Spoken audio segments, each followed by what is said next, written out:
We gaan het hebben over killercellen. Dat zijn cellen die het menselijk lichaam aanmaken en die ervoor moeten zorgen dat virussen en bacteriën worden vernietigd.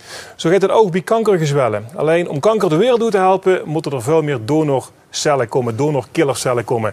Het Maastrichtse UMC Plus heeft nu als eerste in Nederland een speciale apparatuur waarbij die killercellen kunnen worden vermenigvuldigd. En daarover gaan we praten, daarover met onderzoeker van het Maastrichtse UMC Plus, Wilfred Germeraat. Hartelijk welkom. Dank u wel. Ja, het is een heel verhaal. Laten we even vooraan beginnen. Het lichaam maakt killercellen aan, dat spreekt wel redelijk voor zich. Ja. Maar wat doen die precies? Killercellen zijn onderdeel van ons afweersysteem. En in normale situaties zoals bij u en bij mij zijn ze in rust, worden ze onderdrukt. Vooral door signalen waarvan eigenlijk zeggen, ja, je moet jezelf niet gaan aanvallen. Als de kanker ontstaat, veranderen we. Een tumor is eigenlijk een veranderd zelf iets en die moet wel aangevallen worden. Het blijft dus een strijd tussen de killercel en de kanker. In het begin lukt dat ook wel. Maar toch zijn er altijd weer cellen die door mutaties veranderen, waardoor ze eigenlijk op een gegeven moment niet meer vatbaar zijn voor aanval van onszelf, van onze killercellen. En dan gaat zo'n tumor groeien. Ja, het komt dus voor dat kanker ervoor zorgt dat de killercellen eigenlijk hun werk niet goed kunnen doen. Ja, op een gegeven moment wel. Die kankercellen die gaan stoffen uitscheiden om het immuunsysteem, het afweersysteem te onderdrukken. Die veranderen zichzelf, eiwitten op de oppervlakte die veranderen en daardoor kunnen die killercellen niet meer werken. Ja. En nu zegt u eigenlijk de oplossing is dat we killercellen gaan kweken en dat we die bij mensen die kanker hebben gaan inbrengen, waardoor eigenlijk de aanval op kanker nog beter geopend kan worden. Ja, min of meer wel. Het is wel belangrijk in dit geval te realiseren dat we dus donorcellen nodig hebben, zoals u al zei. Donorcellen van een gezonde vrijwilliger. Want dit zijn dan inderdaad gezonde vrijwilligers die dus nieuwe killercellen kunnen leveren. Dat hopen we uit een buisje bloed van een paar honderd milliliter mee te kunnen starten. En die te vermenigvuldigen. Die killercellen van een donor die verschillen nog steeds van die tumor. Ja, want je hoort wel eens vaker dat bij donortransplantaties dat het orgaan niet wordt herkend door het lichaam, wordt afgestoten. Hoe zit het dan in dit geval dan? Een orgaantransplantatie, dan wil je juist dat T-cellen, dat is een andere witte bloedcel, zo min mogelijk meegaat van de donor. Want dan gaat de donor T-cel de patiënt aanvallen of de patiënt gaat en stoot dus daarmee het orgaan af met zijn eigen T-cellen die hij nog heeft. Dus die reactie wil je kwijtraken. Natural killercellen, de killercellen waar we hier over praten, dat is net een andere groep van immuuncellen. En die moeten juist geactiveerd worden vanuit een donor door het gebrek aan zelfherkenning.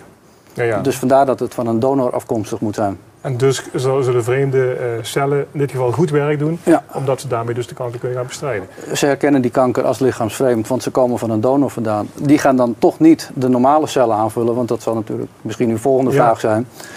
Dat zit hem in die balans tussen die eiwitten die herkend worden op de kankercel versus de normale cel. Ja. Hoeveel van die killercellen heb je nodig om iemand die kanker heeft te kunnen bestrijden? Ja, we denken toch wel dat we naar de 100 miljard toe zullen moeten gaan. 100 miljard? Ja, omdat we een subpopulatie nodig hebben. En hoeveel krijg je uit in zo'n bloedbuisje? Ja, een paar miljoen. Een miljoen? In die orde.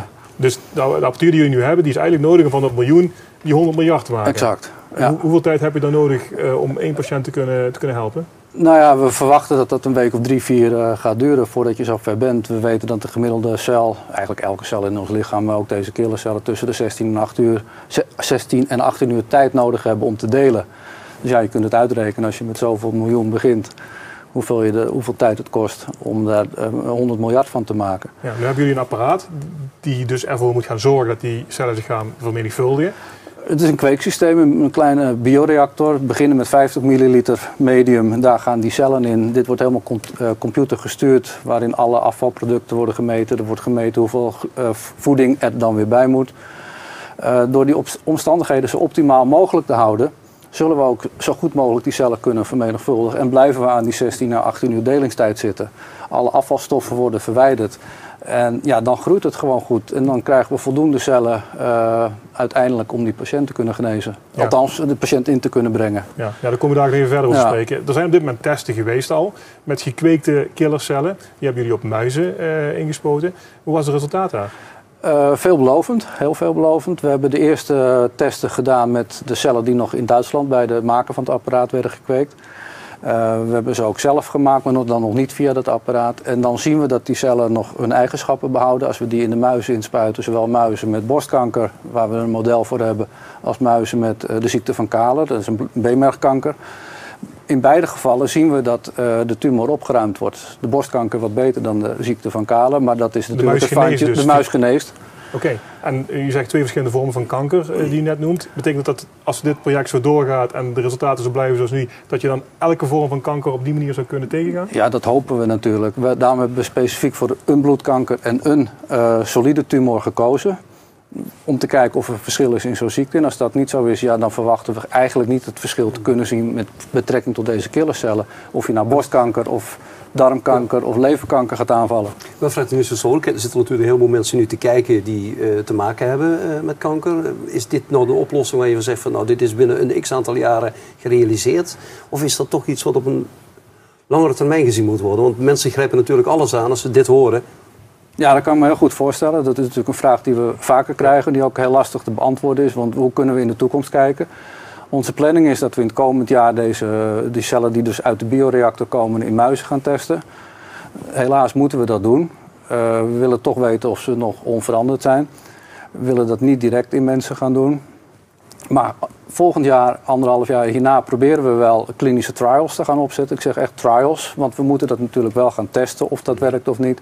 En daar heb je ook weer een paar jaar voor nodig. Maar je mag zeggen, als dit werkt, dan hebben jullie de basis gelegd voor het uit de wereld helpen van kanker. Of is dat te als wetenschapper ben ik daar altijd heel erg bescheiden in en durf ik dat niet zo hardop te zeggen. Maar dit is wel een bijdrage aan. Ja, op dit moment is natuurlijk chemotherapie de meest bekende vorm om kanker te bestrijden. Chirurgie, ja, tuurlijk.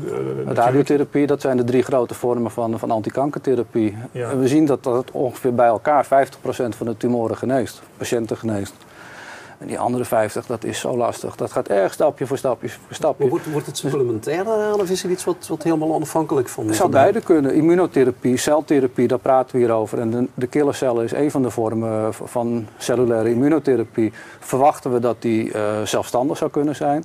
Maar er zou net zo goed nog een deel. Je zou eerst een deel met radiotherapie kunnen doen en daarna dan nog deze killercellen kunnen geven. Dat zijn allemaal testen die we moeten gaan uitvoeren. Ja. Aangezien dit lichaams-eigen materiaal is het dus ook veel gezonder dan natuurlijk wat je met bestraling allemaal in je lijf krijgt. Ja, nee, dat zonder meer. Dit is een natuurlijk systeem wat we weer even een boost geven. Wat door de tumor, door de immuunsuppressieve omgeving eigenlijk allemaal is stilgelegd. Ja, dat je dat weer een boost geeft. Ja.